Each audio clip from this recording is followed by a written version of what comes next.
કર્મો છે જતા કર્યા આજ ને તો કાલ એનું ફળ ભોગવવાનું છે આ નક્કી કરી લીધું આ જગત ઉપર કાયમ કોઈને રોકાવાનું કોઈ જીવ કાયમ નથી સમજી લેજો અને જે અમર થઈ ગયા ને એ કે મારી તમારી વચ્ચે નથી આવતા આવે છે લાનકી કરી લેજો કે હજુ આપણી પાસે સમય બચ્યો છે અને જે કઈ ઈશ્વરના માધ્યમે દાદાના બોલેલા શબ્દોના માધ્યમે જો જીવન જીવતા આવડી જાય ને તો જીવી લેજો બાકી એક દાડો ખાવાના દાણા ફૂટશે જોર આવવાના નહીં કીધા લખી લીધું કોઈ તમને આવું નહીં કીધું અને મને તો એ નથી સમજાતું કે આજ તમે આ કોઈ બેઠા ને જે કઈ કોઈ કર્મચારી છે કોઈ સારી એવી પોસ્ટ વાળો છે કોઈ નોકરી કરે છે કોઈ સાબુના કારખાનામાં છે કોઈ હીરાના કારખાનામાં છે કોઈ છૂટક મજૂરી કરે છે કોઈ ખેતી કરે છે કોઈ કોઈની જમીન ભાગી વાવો છે અને કોઈ બેન દીકરી એવી બેઠી છે કે જેનો બાપ ને જેનો પતિ આખો દાડો દારૂ ઢીચે છે ને એવડાએ 400 રૂપિયા કડિયા કામે જાય છે આવા બેઠા છે આપને દોષ જે અજાણતા થયા અને મારા તમને મહાભારતનો નાનો એવો ટુકડો કહેવો છે જાજો નહીં કે ભીષ્મ પિતા મહાભારતનો પ્રસંગ લો ભીષ્મ પિતા તો એને ક્યારેય જીવનમાં જાણી જોઈને કોઈનું ખરાબ નહોતું કર્યું તું આખું જીવન એને બ્રહ્મચર્ય પાડ્યું એના જેવો તાકાતવર નતો કોઈ મહાભારતના સમયમાં પણ જ્યારે દ્રૌપદીના ચીર ખેંચાતા હતા અને કૌરવોની સભામાં એટલું ના બોલ્યા કે આ ખોટું થાય છે તો 6 મહિના બાણ સજા ઉપર હોવું પડ્યું નતું હોવું પડ્યું અને ભીષ્મ પિતાના બીજી ઉપમા એવી આપવામાં આવતી હતી ગંગા પુત્ર કહેવાતો શું કહેવાતા તો ગંગાજીનો દીકરો હતો તો ગંગાજી આટલું પાપ ના ધોઈ નાખત તો મેહુન તમે દાડો ઉગે આવા 1000 ગાળિયા કરી જોઈશે આ આપણને શીખવાડા છે મહાભારત સુંદર રીતે આવો કરતા હતા અને અહીં આવવાનું ભાડું નતું પણ આ ઓછીથી પાછી કહીને અમારો પરમાત્મા ભાડા છે ના હોય તો ગુલામ બની જો જિંદગી જ્યાં નહીં એવા તો એ જે મારી જેવો બેઠો એની ભગવાન એના માતાજી આટલા બધા દોડા માનાના દર્દીની પહેર્યા છે તો કોઈની પાસે ઘરે જવાનો ભાડું નથી તો એ માતાજી એવું કેમ નથી કહેતા કે આ એક માનાનો દોરો કાઢીને ગરીબ માણસને આપી દે તો હું માનું નકરું લેવાનું જ શીખવાડે હો તમે બધા 100 રૂપિયામાં રિક્ષામાં ટીંગાઈને આવો હો અને તમારા પૈસાની એક ફોર્ચ્યુનર લઈ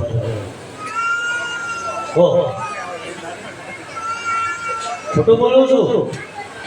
અને આ તો હું બોલી ગયો બાકી તમારે જો જીવવું હોય તો આ જીવો કાયમ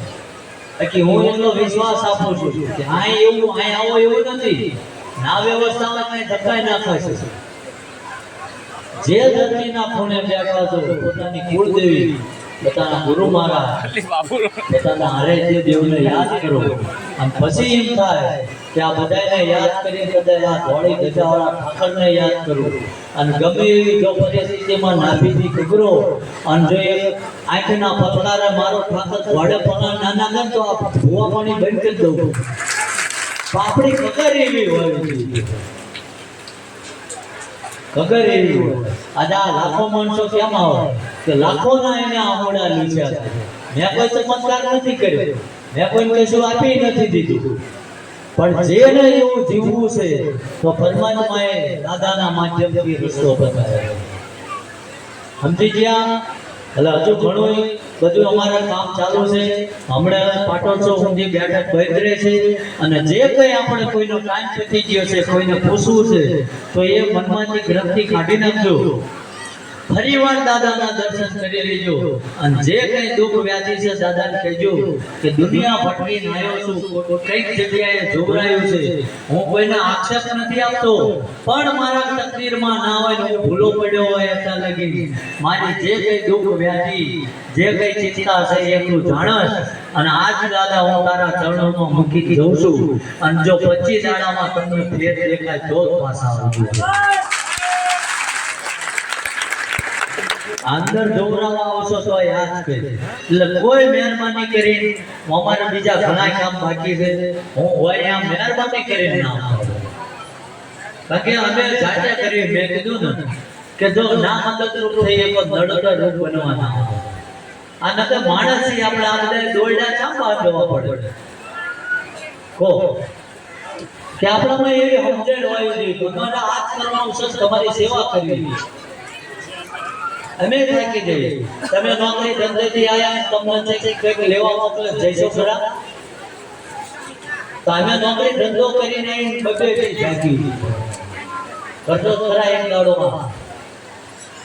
બીજું મારા પરથી બધાને બોલાવવામાં આવશે પણ બહેનોને પોતાની પોઝિશન મૂકીને હવે આજે પુરુષો આગળ બહેનો બેઠા ને એમને પછી કે એટલે આપણે હાથ કઢાઈ જવાનું છે અને કાં તો આપણે પુરુષોના બાજુ હટી જવાનું એટલે જેથી કરીને આ જગ્યામાં કોઈ પણ જ્ઞાતિની બેન દીકરી હોય એ આપણી બેન દીકરી છે અને એ મર્યાદા હચવાઈ રહે એના માટે આપણે ઇન્પાસ હોવાનું સમજાઈ ગયું કારણ કે આ જે વાવશો એ આપણા ઘરે 5 વર્ષે ઉગવાનું છે લખી લેજો કારણ કે આ બધું સાત્વિક છે સત્ય છે તો જ આ બધું દિવાલ વગર પડ્યું નકાયા એક ભગવાન વાળા કોકોરના દીકરા ઉપાડી ના જાય કશું થાય નહીં કોઈ એટલે જેની અસીમ કૃપા છે જેની દયાથી આજ દાદાની પ્રેરણાથી લાખો યુવાનોને હજારો માણસોના દુઃખ દૂર કર્યા છે દાદાએ અને વ્યસન મુક્ત કર્યા છે એટલે હું જેને હૃદયના ભાવથી માનું છું આપણે બે હાથ ઊંચા કરીને એની જય બોલાવવાની છે અને જે હાથ ઊંચા નહીં કરે જેનો કિશન જીને અડે એનું પાપી ના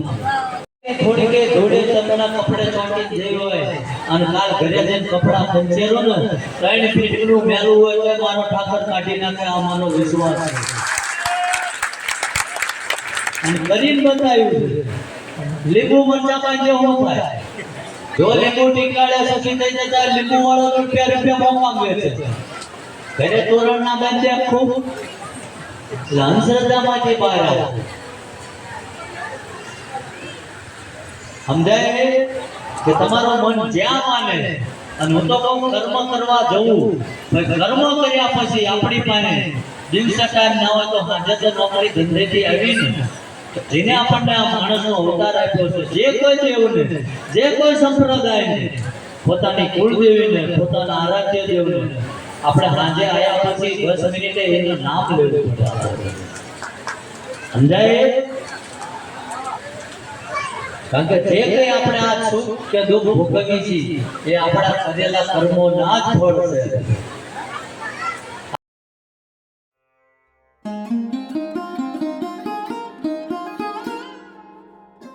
જય માતાજી, જય સુરપ્રત દાદા મિત્રો. તો આપણે અહીં દાદાનું સંબોધન પણ સાંભળ્યું અને તમે પણ ઘેરે બેઠા સાંભળી શકો તે માટે મારી ચેનલ સબસ્ક્રાઈબ કરી લેજો, લાઈક કરજો, કમેન્ટમાં જય સુરપ્રત દાદા પણ જરૂરથી લખજો મિત્રો. તો આપણે અહીંથી દાદાના દર્શન કરીને વિદાય લઈશું.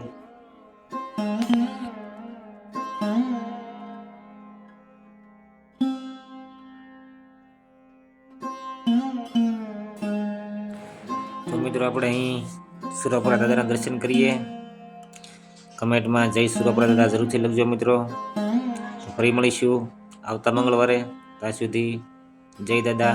જય માતાજી.